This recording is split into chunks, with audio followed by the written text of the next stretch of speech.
dengar orang di negara Arab, sebab mereka faham bacaan imam. Imam baca-baca, kadang-kadang ada yang sampai tumbang, pengsan sebab takut dengan Allah. Kita kalau sembahyang tarawih terjatuh, kita ada tertidur. Rasa yang khusyuk sangat. Tiba-tiba terobong jatuh. Ada tidur.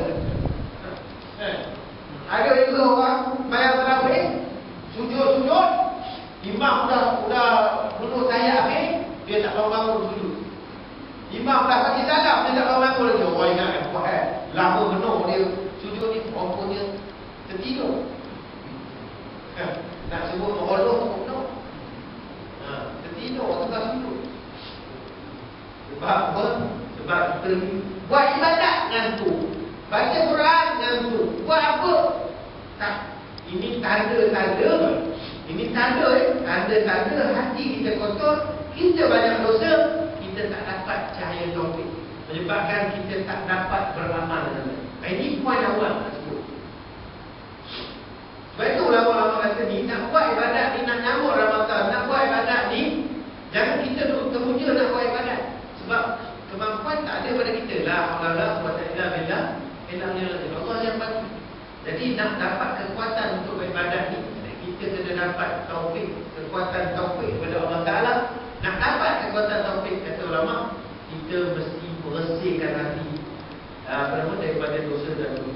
Ibaratnya gelas yang bersih, kalau kita suluh cahaya tu boleh tembus gelas yang ada air bersih. Tapi kalau gelas kita bubuh air hitam, air yang kotor, kita suluh dengan torchlight, cahaya tu tak boleh tembus. Itulah ibarat hati kita, yang Nabi kata apa? Saya tulis tadi, besok no nak ni hidup, tulis itu saya. Kalau kita hati kita bersih, Nabi kata ala inna fil jasadi mudghah. Jadi pada jasad kita ada struktur darah. Iza saluhat jasadu kullu. Kalau hati itu baik, maka kita ni akan jadi baik. Bila fasadat, rosak hati, maka kita akan rosak. Ala wahya al-qalb. Jadi kalau hati kita ni penuh dengan dosa, banyak maksiat, banyak dosa, bergelimang dosa, tak bertaubat, tiba Ramadan, habis Ramadan, kita akan berlalu macam itu. Tak percaya tuan-tuan, cek diri sendiri. Cek diri sendiri. Buktinya, kalau ketika hati kita baik, kita nak buat ibadat mudah. Maknanya ketika iman kita baik. Tapi kalau ketika kita tak apa baik, ibadat pun malas, apa pun malas, semua benda-benda baik. Nak sedekah pun terlupa. Itu berlaku. Lepas tu belum terlambat kita ada tempoh seminggu lah. Kalau kita terlupa nak istighfar, terlupa nak minta ampun, terlupa nak bertaubat sungguh-sungguh. Kata Imam Ghazali juga, bertaubat ni yang pertamanya sungguh-sungguh bertaubat, yang keduanya sungguh-sungguh berazam untuk meninggalkan maksiat.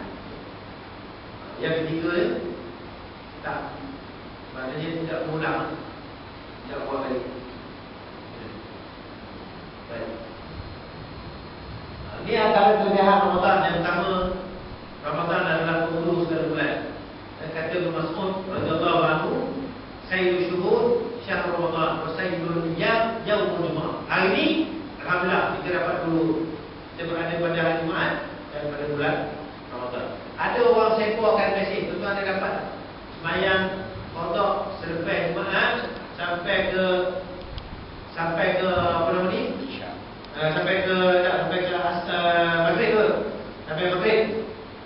Siapa yang siapa yang sembahyang qada pada masa itu, dia akan dapat pahala seperti dia akan dapat seperti qada berapa tahun? 400 tahun. Ya, dia ada 500 tahun. Qada solat 5 waktu. Kononnya dilakukan oleh beberapa sahabat, di antaranya Sayyidina Ali, di antaranya siapa lagi? Apa nama ni? Imam Al-Hafiz Al-Muslim Abu Bakar bin Salim yang kata benda ni. Kemudian konon-kononnya itulah sebagai kafarah solat 400 tahun. Jadi boleh solat petang hari Jumaat terakhir Ramadan.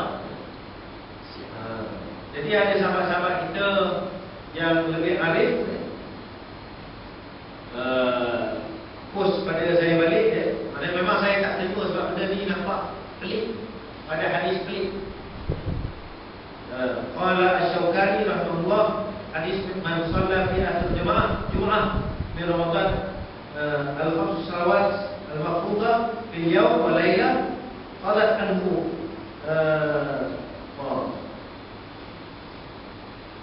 ma khilafihi min salatin sanatan, setahun. Hadza mawdu', ini hadis mawdu'. La iskalu fi, maknanya tak tahu mana datang. Ini tak ada sumber ya tuan yang kata sembahyang Allah. Tadi pagi dijawab oleh Ustaz Samri. Oh, Ustaz Nabi menjawab pula. Saya masih ambil pokok. Ya, tapi kita ambil kesunat tadi. Ini bukan maksudnya ini bukan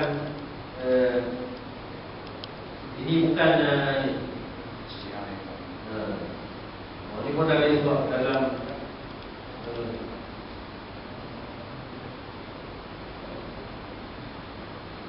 saya mau minta saya komen. Jadi saya jawab tak. Jadi sekarang ni zaman moden, zaman orang sen ni hati-hati sikit. Ya.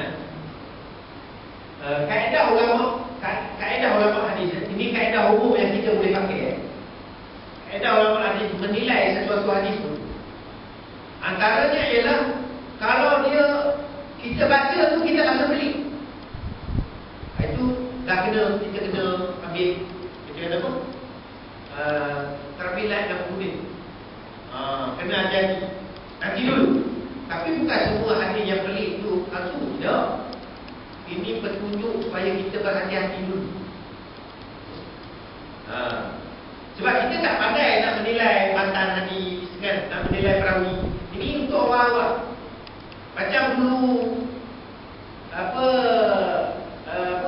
kelebihan sembahyang tarawih kan? Kelebihan sembahyang tarawih. Macam mana nak kata kelebihan sembahyang tarawih? Zaman Nabi tak sebut lagi pun sembahyang tu namanya tarawih. Macam mana ada hadis kononnya daripada Nabi yang menyebut sembahyang tarawih? Nabi tak sebut lagi. Masa tu zaman masa Nabi sebut qiyam Ramadan, qiyam lail. Solat lail. Sahabat-sahabat mengambil sempena perbuatan Nabi. Rehat bila sembahyang tu yang kita bincang. Itu yang sahabat-sahabat menetapkan namanya sebagai tarawih. Jadi kalau ada hadis daripada Nabi sebut tarawih itu tak betul. Itu antara benda-benda yang kita tengok. Akhirnya ulama-ulama hadis sudah jelaskan kita, alhamdulillah kita dah tak pakai dah hadis kelebihan tarawih setiap hari selama 30 malam tu. Sebab kelebihan dia kadang-kadang lebih daripada Nabi lagi. Dapat pahala para Nabi. Masya Allah. Begitu hebat. Dan kita kena ingat tuan-tuan, pahala sunat tidak mengatasi pahala wajib. Pahala sunat tidak mengatasi pahala wajib. Sebab itu berdasarkan pada dalil, saya berpegang kepada pendapat orang yang solat subuh dan solat isyak berjemaah lebih baik daripada orang yang solat tarawih berjemaah. Contoh si Polan ni tarawih jemaah dia tak dapat datang, tapi isyak jemaah dia datang, subuh jemaah dia datang. Satu.